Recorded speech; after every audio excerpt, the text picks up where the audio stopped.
Good morning students, BSc second year, welcome all the students in your online class।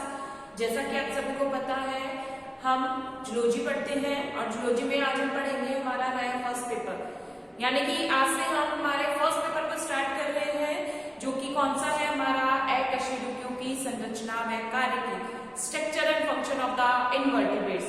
ठीक है, तो इससे पहले वाली क्लासेस थी हमने हमारा जूलॉजी पेपर सेकेंड स्टार्ट किया था, देन हमने फर्स्ट पेपर स्टार्ट किया था और फर्स्ट पेपर में हमने यानी कि दोनों ही पेपर में चाहे हम एनिमल फिजियोलॉजी की बात करें चाहे हम इम्यूनोलॉजी वाले पेपर की बात करें, zoology paper second zoology paper third दोनों की ऑलमोस्ट हम फर्स्ट यूनिट हम लोग कंप्लीटेड कर चुके हैं।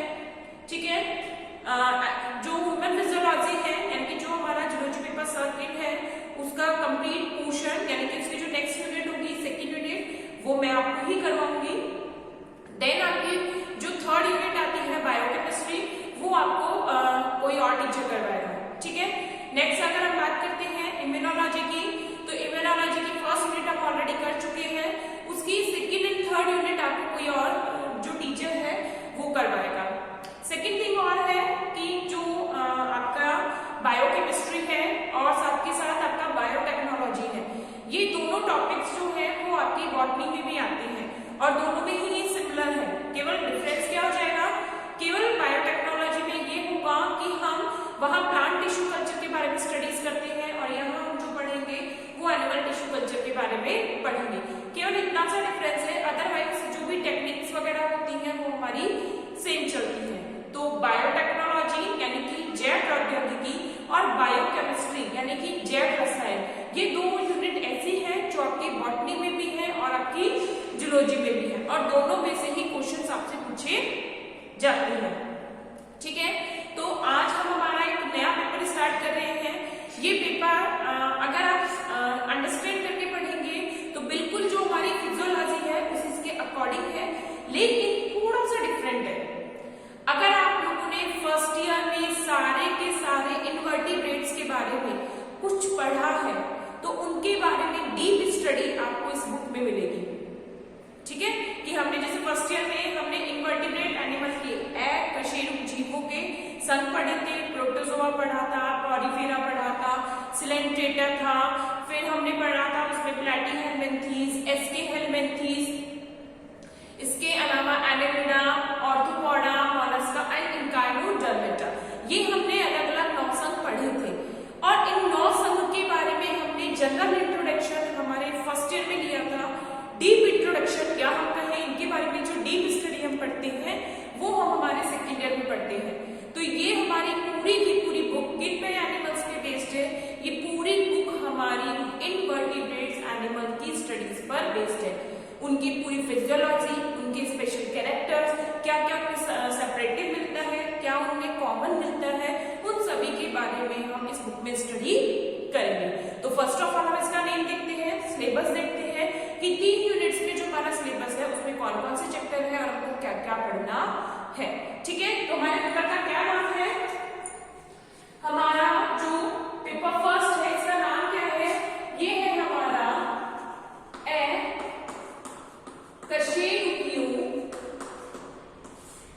अकशेरुकियों की संरचना व कार्य की, अकशेरुकियों की संरचना व कार्य की, या इसको क्या कहते हैं, स्ट्रक्चर एंड फंक्शन ऑफ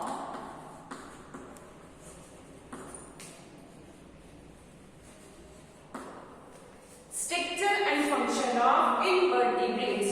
क्या नेम है इस पेपर का, अकशेरुकियों की संरचना व कार्य की या structure and function of invertebrates, यानी कि तरीके से जैसे इसमें क्या लिखा हुआ है कार्य की फिजियोलॉजी, तो हम इसमें भी पढ़ेंगे फिजियोलॉजी, लेकिन फिजियोलॉजी हम किन एनिमल्स की पढ़ेंगे, फिजियोलॉजी हम पढ़ते हैं इनवर्टिब्रेट्स एनिमल की, अकशेरुक जीवों की हम फिजियोलॉजी यहाँ पर डिस्कस करेंगे। ठीक है,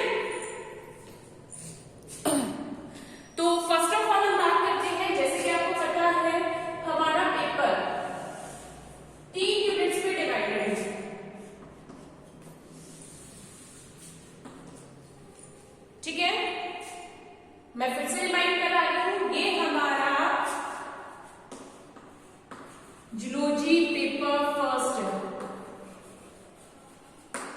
कौन सा है ये हमारा?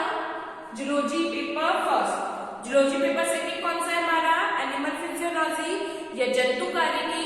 और जो हमारा इम्यूनोलॉजी यानी कि प्रतिरक्षा विज्ञान वाला जो पेपर है वो हमारा थर्ड पेपर है। ठीक है, तो यहाँ पर आता है हमारा स्ट्रक्चर फंक्शन ऑफ इनवर्टिब्रेट्स का पूरा सिलेबस हमारा 3 यूनिट्स में डिवाइडेड है। Unit first, unit second and then unit third. अब हम फर्स्ट यूनिट की बात करते हैं तो फर्स्ट यूनिट में एक सेपरेटिव चैप्टर है और सेपरेटिव चैप्टर्स यानी कि यहाँ एक चीज मैं आपको बहुत क्लियर करना चाहूंगी, जिन भी स्टूडेंट ने अगर इनवर्टिब्रेट्स एनिमल्स नहीं पढ़े हैं उनके लिए ये बुक बहुत डिफिकल्ट होगी। जिन भी स्टूडेंट्स ने अगर इनवर्टिब्रेट्स एनिमल्स नहीं पढ़े हैं उनके लिए बुक डेफिनेटली डिफिकल्ट है।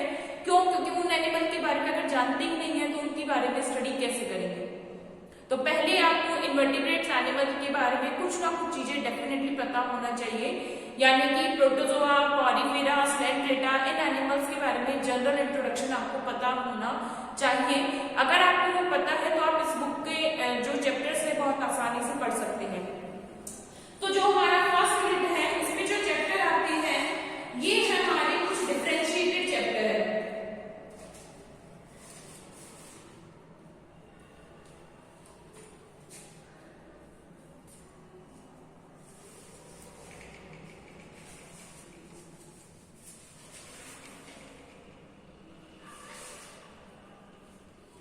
तो हमारा इसमें जो फर्स्ट चैप्टर आता है वो है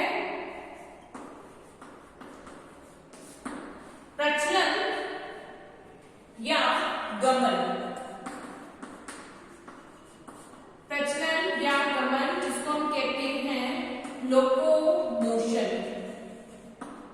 प्रचलन या गमन जिसको हम कहते हैं लोकोमोशन। देन आता है कंकाल तंत्र यानी कि स्केलेटल सिस्टम।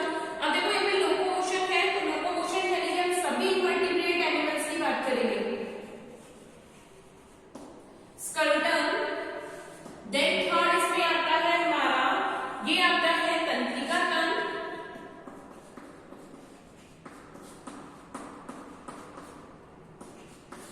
एंड लास्ट आता है हमारा इसमें संवेदी अंग, सेंस ऑर्गन। तो ये चार जो टॉपिक है वो हमारे इस बुक पे कवर करते हैं।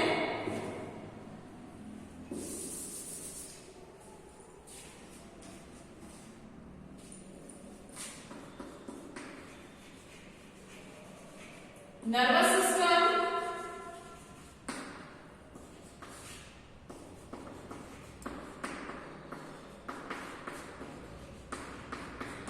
संवेदी अंग, सेंस ऑर्गन। यानी कि इसमें हम कुछ स्पेशल टाइप की चीजें पढ़ते हैं। लोकोमोशन। अब लोकोमोशन हम यहाँ पर पर्टिकुलर ऐसा नहीं है कि लोकोमोशन हम किसी एक ही, यहाँ सभी एनिमल्स में क्या क्या स्ट्रक्चर्स प्रेजेंट होती हैं, यानी कि इनवर्टिब्रेट्स एनिमल में लोकोमोशन के लिए क्या क्या स्ट्रक्चर्स प्रेजेंट होती है वो सभी हम यहाँ पर स्टडी करते हैं। देन हम बात करते हैं स्केलेटन की। तो यहाँ पर इनवर्टिब्रेट एनिमल में किन एनिमल्स में किस तरीके का स्केलेटन पाया जाता है, क्या क्या स्ट्रक्चर्स पाई जाती हैं, उन स्ट्रक्चर्स के बारे में हम यहाँ पर स्टडी करते हैं। देन बात करते हैं नर्वस सिस्टम की, क्योंकि ये कैसे है प्रिमिटिव एनिमल्स है, सॉरी इनवर्टिब्रेट एनिमल्स है। तो इनमें यानी कि जो एक्चुअलिटी में नर्वस सिस्टम का ओरिजिनेशन स्टार्ट होता है वो इनवर्टिब्रेट एनिमल से होता है। क्यों? क्योंकि जो वर्टिब्रेट एनिमल्स होते हैं उनमें well developed nervous system present होता है। तो नर्वस सिस्टम में यानी कि डेवलपमेंट कहाँ से है, किसमें कौन से स्ट्रक्चर पाई जाती है, यहाँ हम हर चैप्टर में 9 के 9 जो फाइलम्स होते हैं उन फाइलम्स के अकॉर्डिंग डिफरेंशिएटेड करके स्ट्रक्चर्स पढ़ेंगे। ठीक है, फिर सेम सेंस ऑर्गन की अगर हम बात करें तो हम सेंस ऑर्गन में भी सभी 9 के 9 जो फाइलम्स होते हैं उनके सेंस ऑर्गन्स के बारे में स्टडी करेंगे। अब देखो 9 फाइलम कौन कौन से हैं। इनवर्टिब्रेट्स के 9 फाइलम कौन कौन सा है, जैसे protozoa,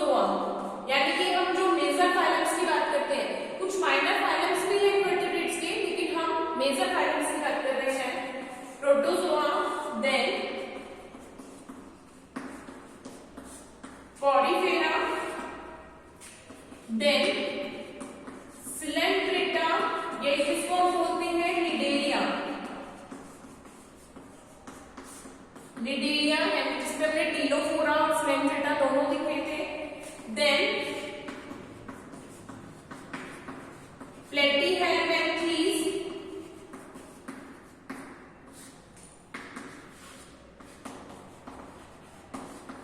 एस्टीहेलमिन्थीज,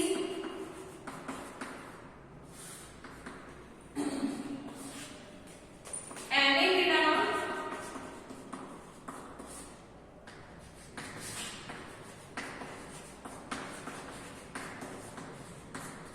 arthropoda,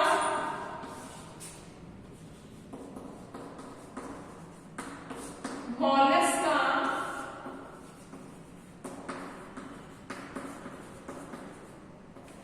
echinodermata.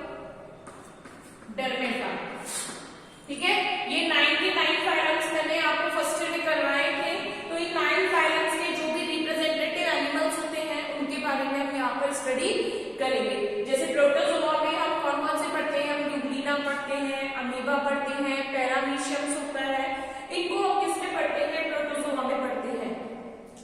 Porifera animals की बात करें तो जैसे साइकन हुआ, ल्यूकोसोलेनिया हुआ या यूप्लेक्टेला हुआ, ये एनिमल या स्पॉन्जिला है, ये सभी किसमें आते हैं, पॉलीफेरा में आते हैं।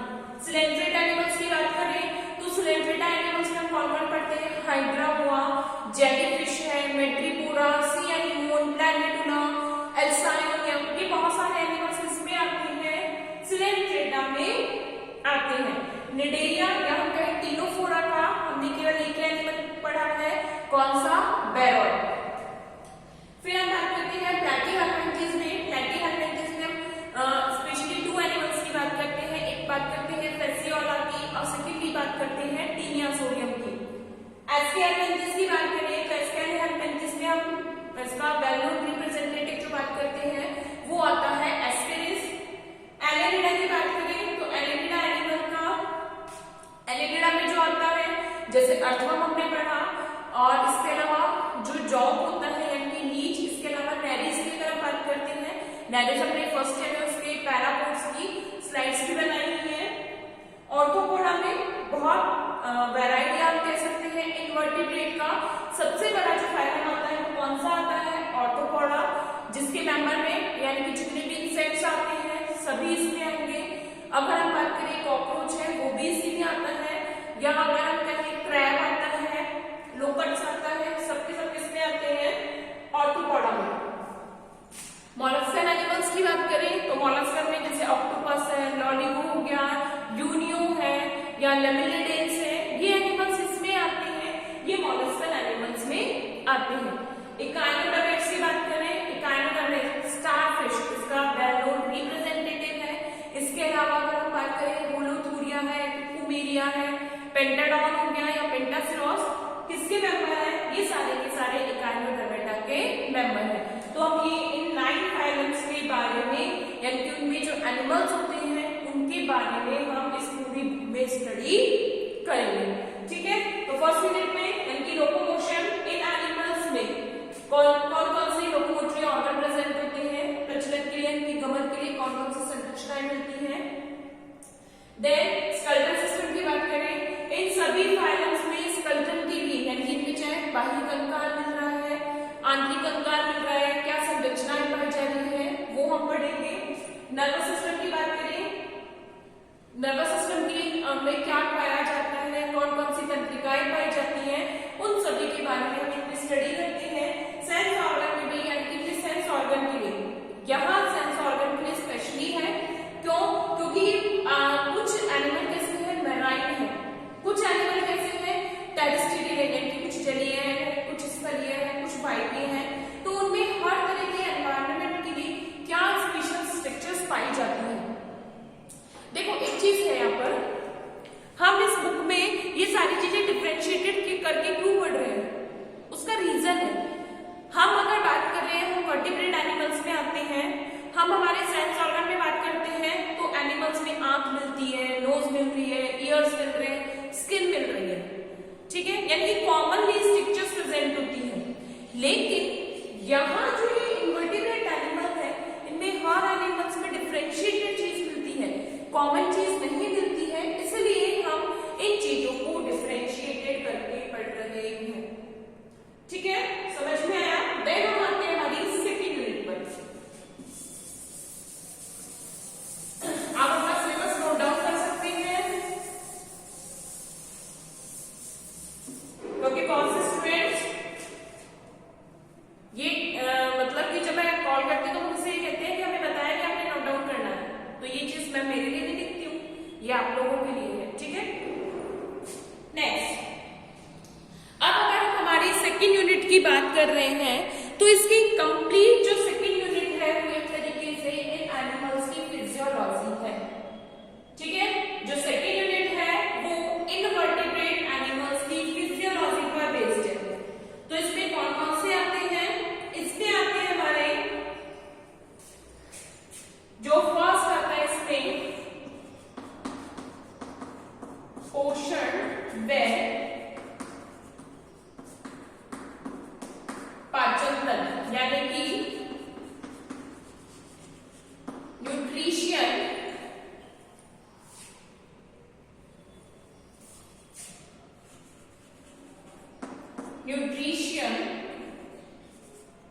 And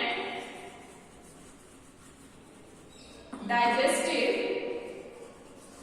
system. अब देखो, आप कहेंगे अपने डाइजेस्टिव सिस्टम पढ़ रहे हैं, हम यहाँ डाइजेस्टिव सिस्टम किनका पढ़ेंगे? अभी जो हमने 9 पैरम्स लिखे हैं उनमें फूड, क्योंकि हर एनिमल्स में फिजियोलॉजी होती है, हर एनिमल पाचन भी करता है, शोषण भी करता है, उत्सर्जन भी करता है, यानी कि उसमें सभी फंक्शंस होते हैं, डाइजेशन भी होगा, एक्सक्रीशन भी होगा, उनमें रेस्पिरेशन भी होगा, तो उनके लिए उनमें क्या स्ट्रक्चर मिलती है? हमने कॉमनली पढ़ लिया एनिमल फिजियोलॉजी में ये स्ट्रक्चर होती है, लेकिन इनवर्टिब्रेट एनिमल कैसे हैं? वो डिफरेंशिएटेड है, उनमें हर एनिमल्स में कुछ डिफरेंशिएटेड चीजें प्रेजेंट होती है। तो कौन से पढ़ते हैं? Nutrition and digestive system. Then अगर हम बात कर रहे हैं तो इसमें आता है हमारा श्वसन,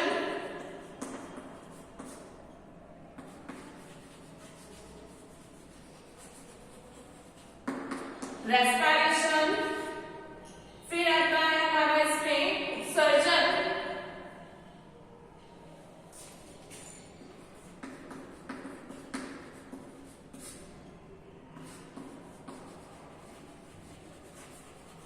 एक्सक्रीशन,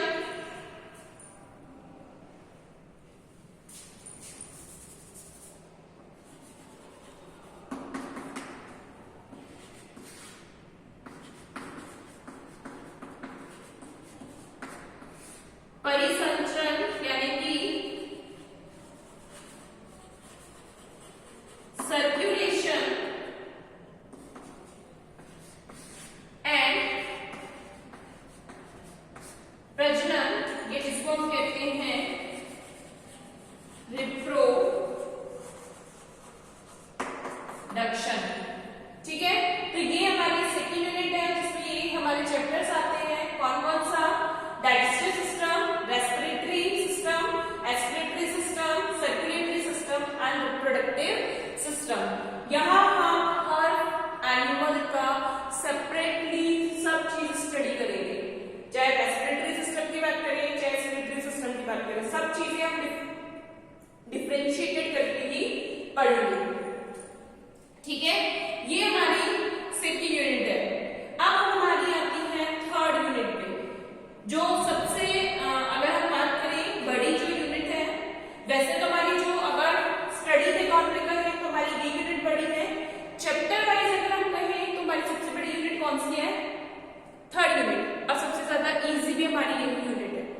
ठीक है, तो मेरे सजेशन के अकॉर्डिंग, वैसे अगर अभी हमें नहीं पता कि सिलेबस क्या रहेगा, जब तक यूनिवर्सिटी कोई गाइडलाइन नहीं देती है, बट केवल इतना हो सकता है कि आपके टॉपिक डिटेक्ट हो। केवल डिटेक्शन कैसा होगा? टॉपिक्स में होगा, यूनिट डिटेक्शन नहीं होगा। तो यहाँ हम थर्ड यूनिट की अगर बात कर रहे हैं, the easiest unit of this book, सबसे इजी अगर हम यूनिट की बात कर रहे हैं वो थर्ड यूनिट है।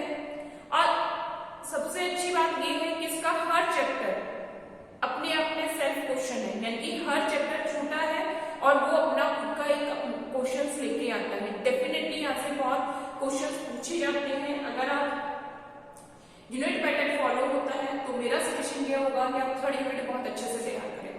ठीक है, तो थर्ड यूनिट में अगर हम बात कर रहे हैं कौन कौन से चैप्टर हैं,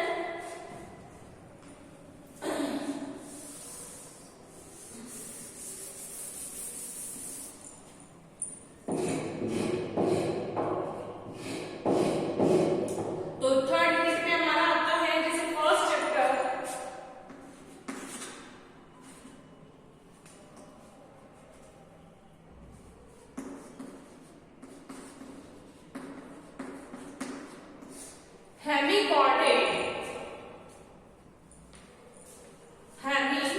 हेमिकॉर्डेटा के प्रमुख लक्षण, या हम ये कह सकते हैं salient features of hemichordata.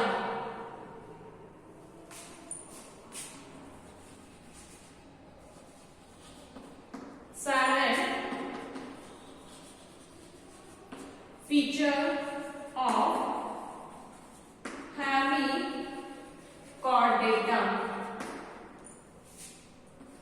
Then अगर हम बात करते हैं तो यहां आता है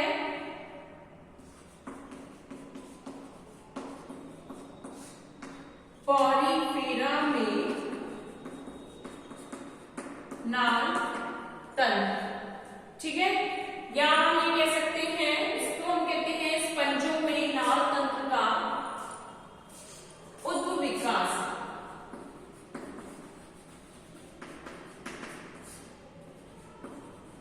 स्पंजों में या पॉरीफेरा में, स्पंज इनको ही बोलते हैं। So evolution of canal system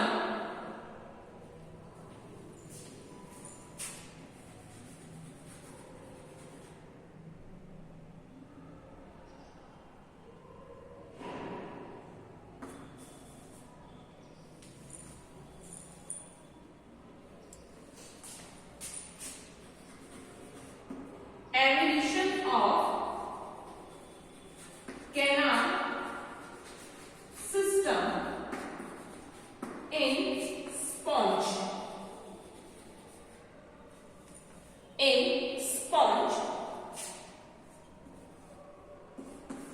next जो आता है हमारा इसमें वो है हमारा हेलमिंथेस जंतु में परजीवी अनुकूलन।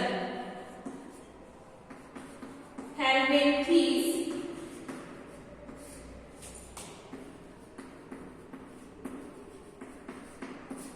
जंतुओं में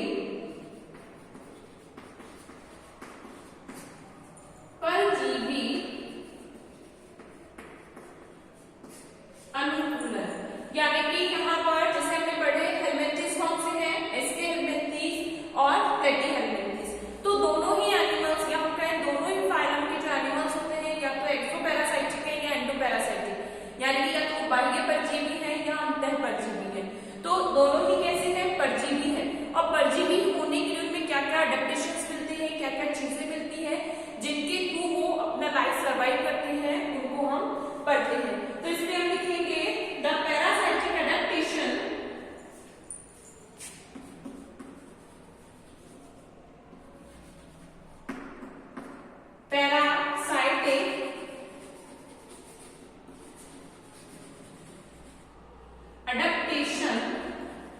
in helminthes। Parasitic adaptation in helminthes animals, क्या helminthes। नेक्स्ट आता है दीमक या मधुमक्खी में सामाजिक संगठन। दीमक व मधुमक्खी में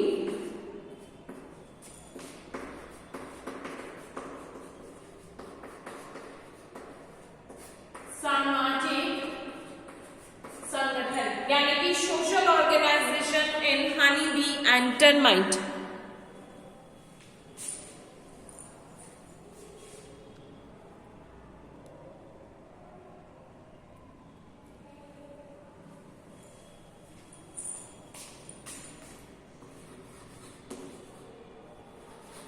social organisation, social organisation in honey B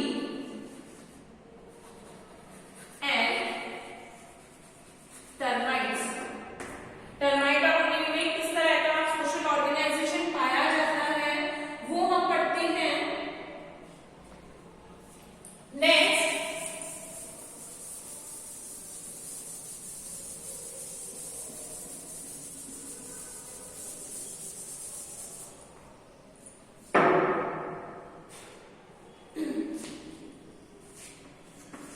इसी यूनिट की बात करें हम, इसी यानी कि थर्ड यूनिट में नेक्स्ट हमारे चैप्टर्स है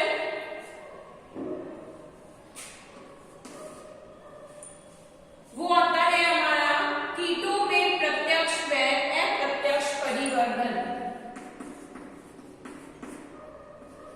कीटों में प्रत्यक्ष व अप्रत्यक्ष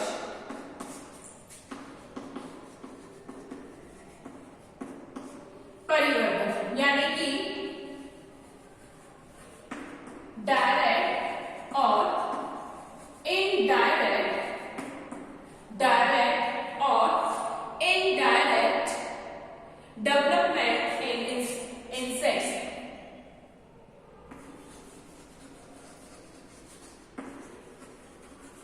डेवलपमेंट इन इंसेक्ट्स। इंसेक्ट्स में किस तरीके से डायरेक्ट और इनडायरेक्ट डेवलपमेंट पाया जाता है वो। देन आता है हमारा इसमें तारा मछली में, तारा मछली का जल संवहन तंत्र।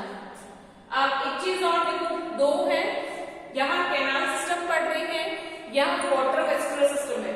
ये दोनों ही कैसे सिस्टम है, वाटर के थ्रू, यानी कि पानी वाला सिस्टम है, लेकिन दोनों ही डिफरेंशिएटेड है। जब हम इनमें स्टडी पढ़ेंगे इनके बारे में तब हम समझेंगे water vascular, water vascular system in starfish. Water vascular system in starfish दोनों ही कैसे हैं, पानी वाले तंत्र हैं। नेक्स्ट आता है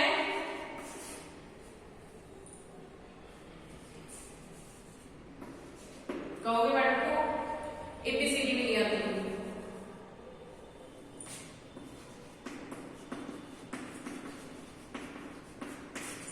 क्रस्टेशियन का लार्वा, ये हमारे प्रैक्टिकल में भी है और आपकी वैसे बहुत सारी चीजें जो हमारे प्रैक्टिकल में है, बट ये इंपॉर्टेंट भी है, ये आपके प्रैक्टिकल्स में भी है। Larvas of crustacean,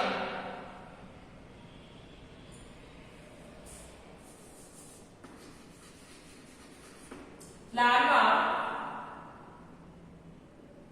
of crustacea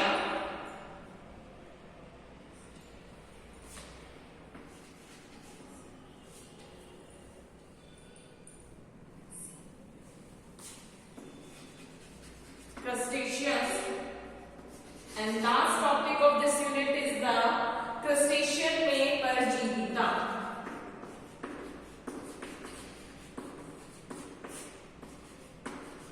में परजीविता यानी कि पैरासिटिस इन क्रस्टेशियन एनिमल। ये नया टॉपिक है जो अभी जुड़ा गया है।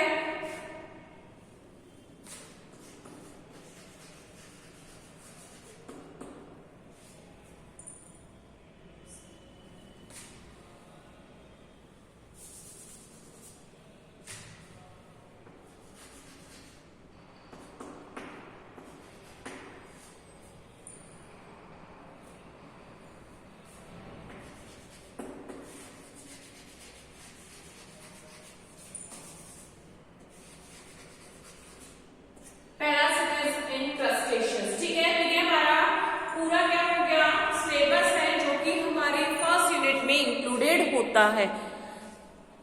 ठीक है, नोट डाउन कर लीजिए आप सिलेबस को। तो जैसे कि मैंने आपको क्या बताया कि जो हमारी यूनिट है थर्ड यूनिट, इसमें चैप्टर ज्यादा है, लेकिन सारे के सारे चैप्टर्स, ये 2 चैप्टर ऐसे हैं जो अभी हमारे यानी कि ये हमारे सिलेबस में 2 years बिफोर यानी 2018 तक एडप्ट हुआ था, 17 या 18 में, और ये हमारे 1920 में एडप्ट हुआ है। तो ये चैप्टर ऐसे हैं जो हमारे अभी ऐड हुए हैं। ठीक है, तो टोटल इस तरीके से हमारा पूरा इस बुक का सिलेबस है। Structure and function of invertebrates या अकशेरुकियों की संरचना व कार्य। ये हमारी थर्ड यूनिट बड़ी है, लेकिन हर एक चैप्टर 2-3 पेजेस का चैप्टर है और अपने अपने सेल्फ ही एक क्वेश्चन है। ज्यादा से ज्यादा अगर हम बात करते हैं तो जो चैप्टर होगा बहुत रेयरली 5 या 6 पेजेस कवर करता है, बट हर चैप्टर अपने अपने सेल्फ लिए क्वेश्चंस होता है, और ये शॉर्ट नोट्स में या लॉन्ग क्वेश्चंस में या 2 क्वेश्चनों को मिक्स करके डेफिनेटली पूछे जाते हैं। ठीक है, तो आज की क्लास हमारी यहीं कंप्लीट होती है। नेक्स्ट क्लास में हम इसको डिटेल से स्टार्ट करते हैं। Thank you students.